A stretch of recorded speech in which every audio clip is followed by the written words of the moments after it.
Permisi Kak, ya, ada yang sama, Galbay Shopee dihubungi PT Telmark.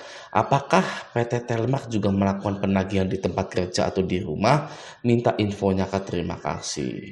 Gitu ya. Ini ya penagihannya dari Telmark Integrasi Indonesia.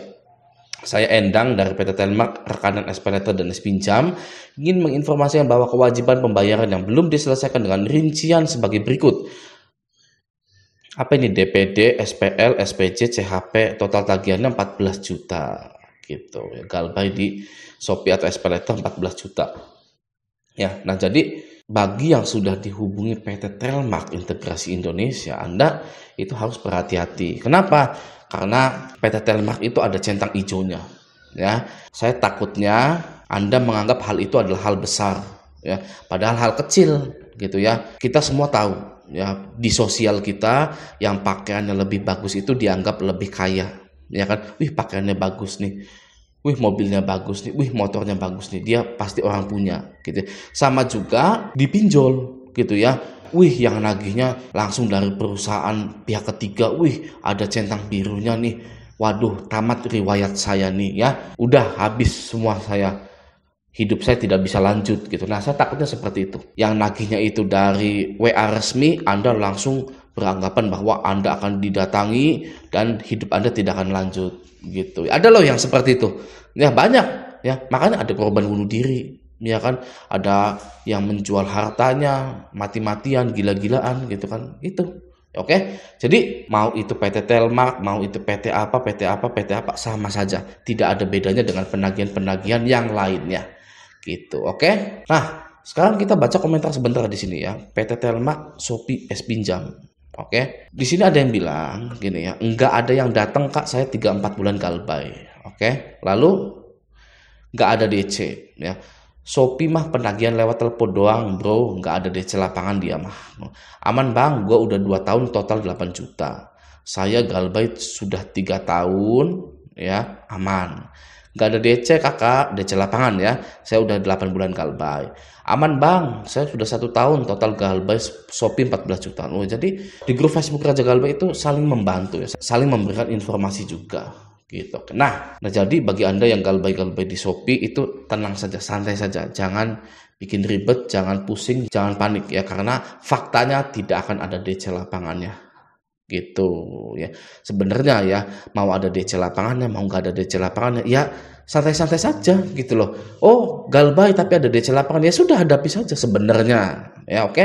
Nah, sekarang begini, saya ingin membahas Shopee-nya. Nah, sekarang saya sudah ada di websitenya PT Lentera Dana Nusantara. PT Lentera Dana Nusantara itu adalah S-Pinjam.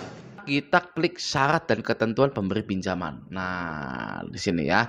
Di sini syarat dan ketentuan layanan bagi pemberi pinjaman. Oke. Kita scroll ke bawah. Terus ya. Nah, nomor 4 di sini. Nomor 4 mana itu? Untuk Anda perhatikan. Ya, untuk Anda perhatikan langsung saja ke poin 4,2. Poin 4,2 ini isinya resiko kredit atau gagal bayar atau Galbay ditanggung sepenuhnya oleh pemberi pinjaman dan atau asuransi kredit ya, sebagaimana relevan. Tidak ada lembaga atau otoritas negara yang bertanggung jawab atas resiko gagal bayar ini.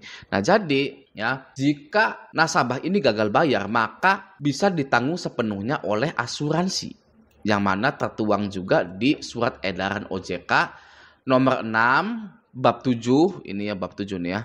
Bab 7 di fasilitas mitigasi resiko bagi pengguna, di sini sudah tertuang yaitu pengalihan resiko pendanaan sebagaimana dimaksud pada angka 1 huruf D dapat dilakukan melalui mekanisme asuransi atau penjaminan. Dan nomor 7, dalam melakukan pengalihan resiko pendanaan sebagaimana dimaksud pada angka 6, penyelenggara dapat bekerja sama dengan perusahaan asuransi atau perusahaan penjaminan yang memiliki izin usaha dari otoritas jasa keuangan. Gitu ya. Jadi nanti kalau ada resiko gagal bayar, perusahaan pinjol itu bisa bekerja sama dengan perusahaan asuransi untuk melunasi utang nasabah Galbay tersebut ya. Nah, kita kembali ke sini ya. Di sini dia bilang, "Selamat sore Bapak atau Ibu siapa pengguna S-Pinjam SPayLater. Saya AL dari PT Telmark rekanan SPayLater S-Pinjam. Saya menginformasikan terkait tagihan Bapak atau Ibu yang belum diselesaikan dalam kurun waktu 277 hari lebih. Silahkan melakukan pembayaran melalui aplikasi.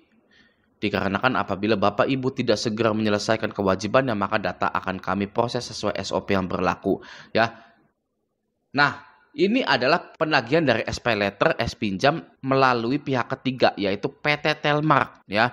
Dia sudah mau gagal bayar 277 hari. Sudah mau 1 tahun, tapi masih ditagih saja. Jelas masih ditagih karena yang menagihnya adalah pihak ketiga, bukan langsung dari Lentera Dana atau dari pihak Shopee-nya. Kenapa dia masih menagih? Kenapa PT Telmark ini masih menagih? Ya karena yang pertama pastinya tahun baru.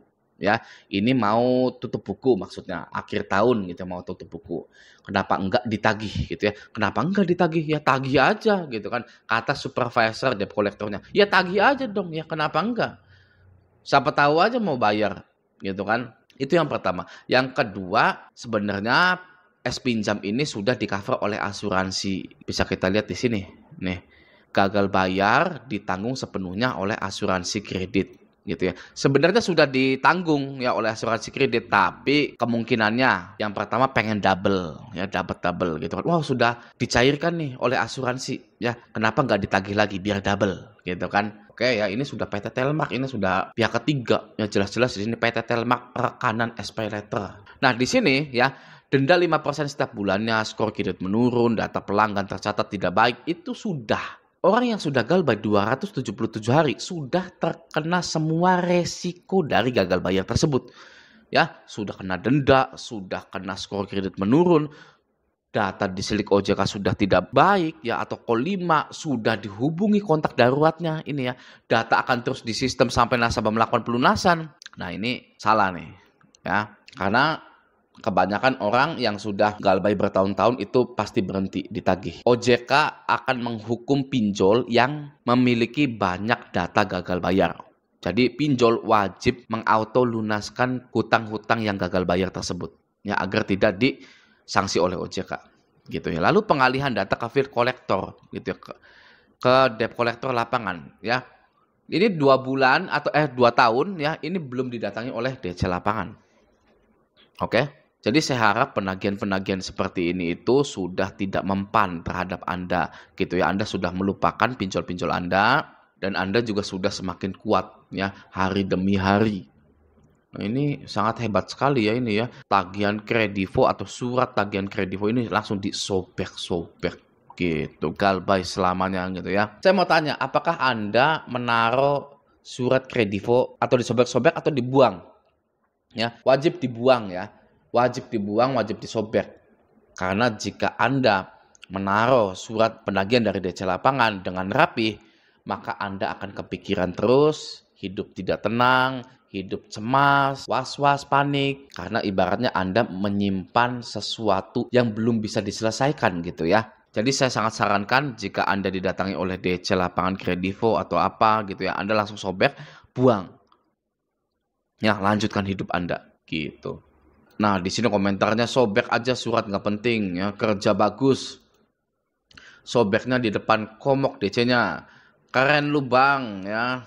Edukasi dalam pinjaman online itu sangat penting sekali ya, agar kita itu tidak tersesat, agar kita itu tidak melakukan hal-hal yang dilarang ya.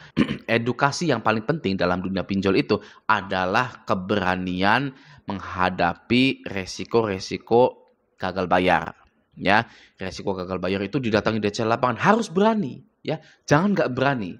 Tidak ada satu orang pun yang memberikan pendidikan tentang pinjol ya. OJK pun kurang mendidik masyarakat tentang pinjol itu ya. Lagi-lagi bedakan mana pinjol legal ilegal. Semua orang bisa, semua orang pun gampang, nggak perlu 1 hari membedakan pinjol ilegal sampai pinjol yang legal gitu. Tapi edukasi tentang menerima resiko dari gagal bayar di pinjol. Ya, itulah yang wajib digalakkan gitu, agar tidak jatuh korban-korban selanjutnya gitu kan. Masyarakat ini wajib dikasih tahu bahwa nanti Anda akan didatangi DC lapangan. Nah, tenang aja, DC lapangan itu di bawah naungan kami. Jika macam-macam maka laporkan, nanti akan segera kami tindak pinjolnya. Ya, kalimat itulah yang ingin didengar oleh masyarakat Indonesia. Ya, semoga harapannya OJK ini bisa lebih memiliki peningkatan dalam mengedukasi masyarakat Indonesia tentang pinjaman online gitu. Oke ya. Nah, jadi rangkuman di video kali ini adalah pinjol Anda bisa auto lunas karena sudah di-cover oleh asuransi gitu. Oke. Nah, semoga video ini bermanfaat. Sampai jumpa di video selanjutnya.